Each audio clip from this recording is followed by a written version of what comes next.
Dan desain ini memang sedikit menonjolkan ada mediterannya. Karena pemilihan batunya itu saya pilih batu granit yang coraknya menyerupai marmer. Tadinya mau saya bikin marmer asli, tapi aduh, kantong saya agak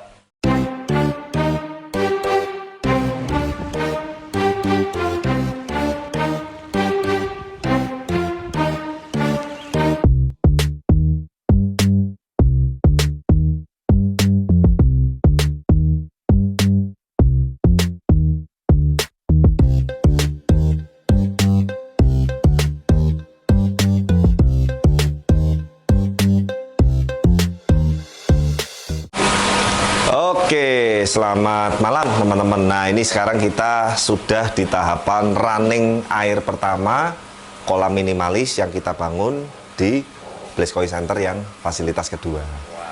Nah, sebelumnya saya ingin jelaskan sedikit speknya. Saya nggak hafal, saya mesti lihat catatannya. Kadang soalnya ukuran-ukuran tepatnya ini saya biasanya mesti harus lihat contekan. Ini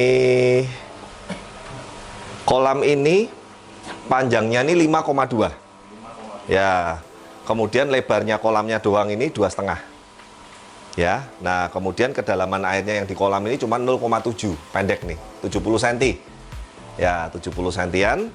Nah, kapasitas kolamnya ini sekitar 9,1 ton. Kolamnya ini nggak nyampe 10 ton, kecil untuk ukuran kolam yang kita bikin. Ini termasuk kolam kecil. Nah, kemudian kita bahas spek filternya. Filternya ini sama, panjangnya 5,2 meter, ya, lebarnya 1,25. Nah, kedalaman filternya lebih dalam nih dari kolam ini, supaya memang saya membesarin kapasitas filter. Filternya kedalamannya 1,2. Jadi total kapasitas filternya ini 7,8. Ya, jadi filternya ini hampir 80% dari kolamnya ini. Makanya kalau kamu lihat ini sekarang sudah kita masukin sikat brush, kita nggak akan bahas karena kan sikat brush salah satu media mekanik standar di Blaze yang kita pakai. Di video-video sebelumnya kita udah bahas detail mengenai fungsi-fungsi media mechanical maupun biologis. Nah, yang chamber kedua jet mat Matala seperti itu. Jet mat pun itu ada beberapa kelas atau grade-nya. Ini kita grade yang paling bagus, yang Matala punya, yang import. Makanya Norma shoot agak deket, kualitas jet mat-nya, warnanya, tingkat seratnya, kerapiannya, kemudian elastisitasnya atau nggak gampang rusak atau nggak gampang getasnya, ini sudah kita pakai yang terbaik. Beda ya, Boy? Ya, beda. Nah, karena tadi kan saya bahas semua totalnya kapasitasnya ini kan 17 kubik atau 17 ton. Nah, pompa ini kita pakai Resun yang kapasitasnya 18.000 liter per jam. Nanti kita pompanya juga akan tampilin. Artinya 1 jam kolam ini sirkulasi 1 kali lebih sedikit. Ya, udah sesuai standar kita.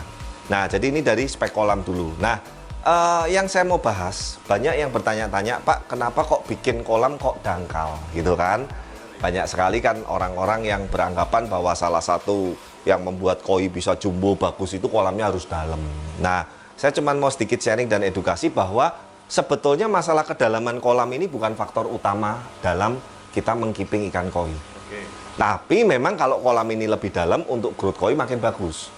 Tujuan saya buat sengaja pendek. Yang pertama, saya pengen sharing bahwa dengan catatan kita nanti memilih ikan yang masuk di sini dengan kualitas dan grade yang bagus, ikannya juga bisa gede, bisa jumbo.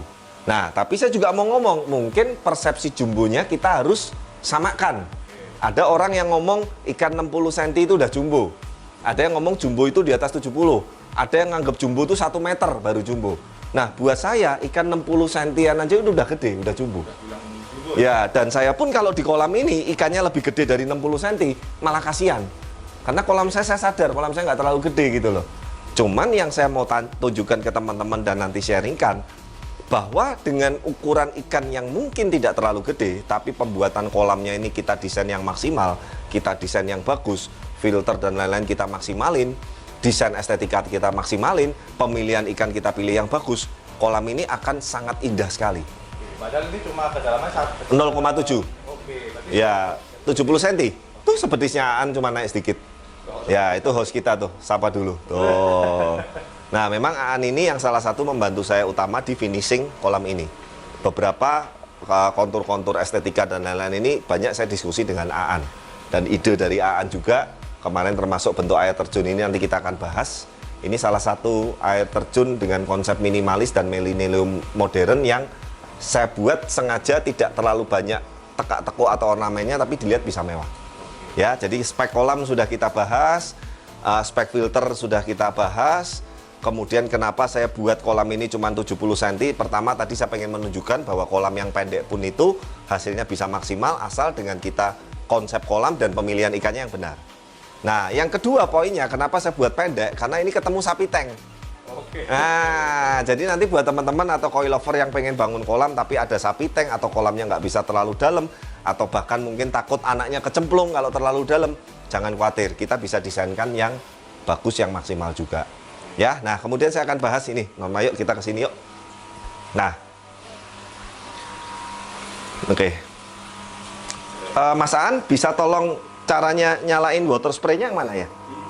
Yang S. Nomor? S. S. Ya, nah ini. Norma nanti shoot ke arah sana ya. Jadi ke arah situ, ke arah atas kanopi. Nah, nah kamu dari sana aja atau dari sini nggak apa-apa.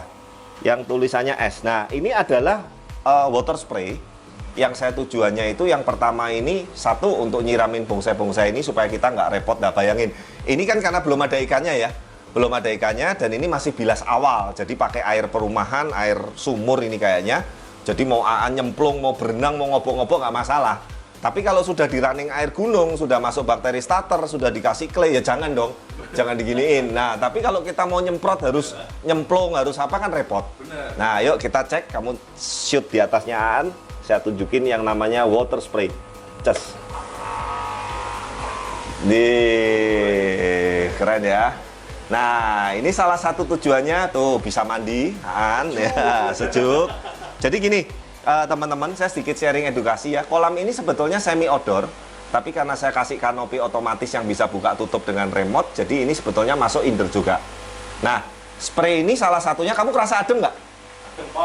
Dingin banget kan? Nah, ini kalau saat panasnya tinggi atau teriknya panas tinggi, ini bisa kita nyalain beberapa menit aja. Setiap beberapa menit.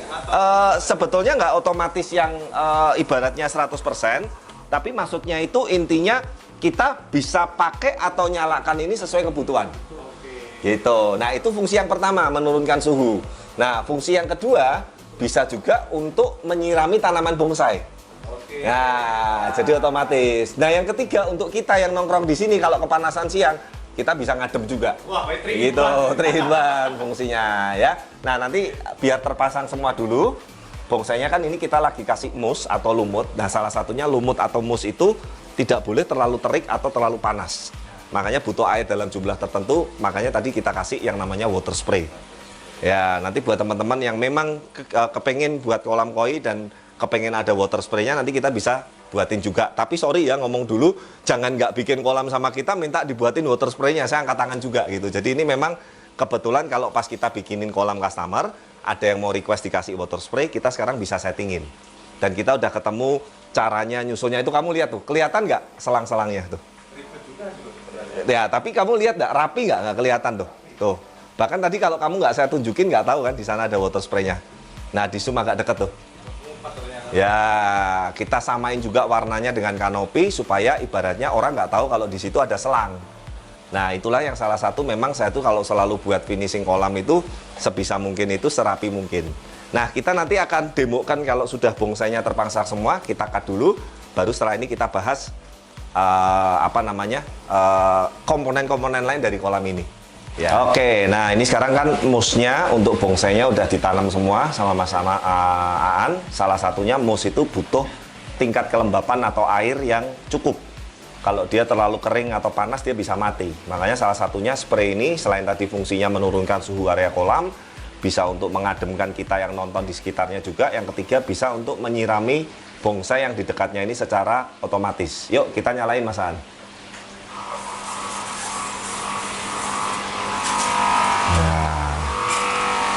Tuh ya, jadi kita nggak usah nyebrang-nyebrang, nggak usah nyirami manual, itu pasti embunnya juga jatuh ke ibaratnya ke pohon itu. Nah teman-teman mungkin bertanya-tanya, Pak, ini airnya dari mana gitu kan? Takutnya airnya itu berbahaya nggak buat kolam. Nah jangan khawatir, air ini juga kita ambilin dari chamber yang paling bersih airnya, chamber bareng dengan pompa. Ya, loh Pak, berarti kan ada yang kebuang keluar, kan nggak setiap saat. Gitu loh, hanya seperlunya saja, hanya sebutuhnya saja kita nyalain, kalau begitu nggak kita nyalain, kita matiin. Lah kalau dinyalain 24 jam ya habis ini pasti. Gitu. Tapi intinya air ini aman, karena air ini adalah air bersih yang sudah terolah sempurna oleh sistem filter kita, menjadi air bersih yang balik ke kolam, dan sebagian kita ambilin untuk spray ini. Nah, itu ya, cukup masaan. Nah, sekarang kita bahas air terjun. Ya, itu air terjun yang bentuknya segitiga di sebelahnya Aan. Nah, air terjun ini kenapa biasanya kan kita bikin tuh ornamen-ornamen batu, kemudian kita kasih seperti karang-karangan, tanaman bonsai. Ingat sekali lagi, kita konsepnya minimalis. Nah, sehingga kalau konsep minimalis, air terjunnya ya harus minimalis. Nah, saya itu suka air terjun yang dia suaranya nggak terlalu berisik. Nah, makanya saya taruh, ya, kayak nggak berisik dan nggak ada suaranya kan. Nah, memang itu sekali lagi kebutuhan selera. Tapi apakah ini yang paling benar? Tidak. Kalau misalkan teman-teman suka yang gemericik airnya lebih tinggi, ya berarti itu air terjunnya outputnya tinggal saya naikin waktu finishing. Sehingga air terjunnya ngalirnya makin kenceng, airnya pun goyangannya makin kenceng. Nah, kalau kamu lihat nih, ini kan tadi soalnya Aan habis nyemplung nih, jadi bergelombang. Nanti kita tunggu semua, begitu sudah tenang semua, sudah running, kita akan lihat seperti apa permukaan airnya kalau ini tenang. Seperti itu. Nah, di video kali ini intinya kita kepengen menunjukkan beberapa poin-poin atau yang kita finishing di kolam ini, manfaat maupun kegunaannya. Jadi itu semua udah kita pikirkan supaya kita itu kalau maintain, nyiramin tanamannya, maintain filternya, maintain kolamnya, maintain air terjunnya dan segala macam, itu kita buat mudah semua, gampang semua. Nggak ribet. Dan desain ini memang sedikit menonjolkan ada mediterannya. Karena pemilihan batunya itu saya pilih batu granit yang coraknya menyerupai marmer. Tadinya mau saya bikin marmer asli, tapi aduh, kantong saya agak keberatan. Jadi aja pakai granit aja deh, udah cukup gitu ya. Oke. Nah, next yuk kita bahas filternya. Seperti biasa standar, ini yang pertama output dari 3 bottom drain plus 2 skimmer, ini ke sini dulu. Nah, ini yang keluar busanya itu namanya booster skimmer. Sebetulnya sorry banget kemarin waktu installnya pas saya nggak di sini lagi, jadi udah jadi. Jadi poinnya booster skimmer tuh gini loh. Kita kasih pipa tambahan yang dari skimmer, kemudian pipanya yang paling bawah itu kita kasih selang, kasih dorongan aerator. Sehingga sedotan skimmernya bisa lebih kenceng. Intinya gitu aja sih, nggak terlalu ruwet-ruwet amat lah. Nah, nanti saya ada satu teknologi yang baru untuk kolam ini. Jadi sistem UV-nya ini nanti kita pakai sistem UV tabung. Nah, seperti apa sistem UV tabung? Karena unitnya masih perjalanan dan belum jadi. Nanti kalau sudah jadi dan waktu pemasangan sampai nyala, kita akan tunjukin ke teman-teman.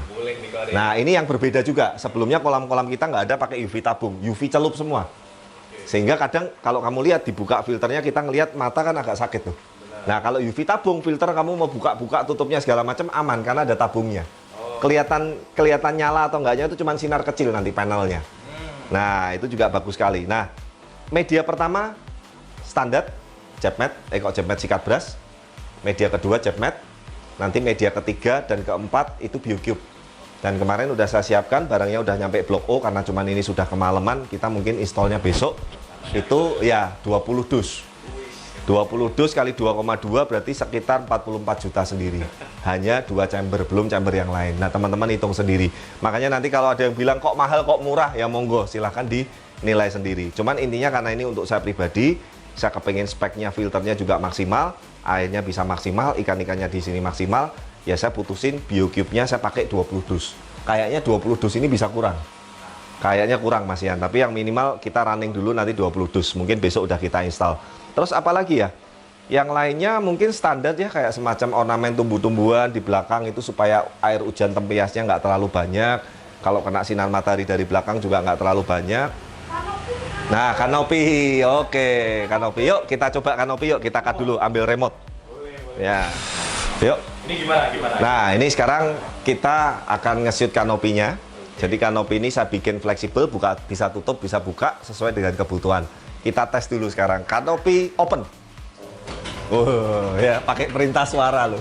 Saya nggak pegang apa-apa nih. Oh. Wih. Nah, asik ya. Jadi kalau kita memang butuh panas yang dalam jumlah tertentu, kalau siang hari tinggal saya buka kanopinya. Wih, hujan. Tutup. Kanopi close. Oh, tutup selesai, nggak hujan lagi.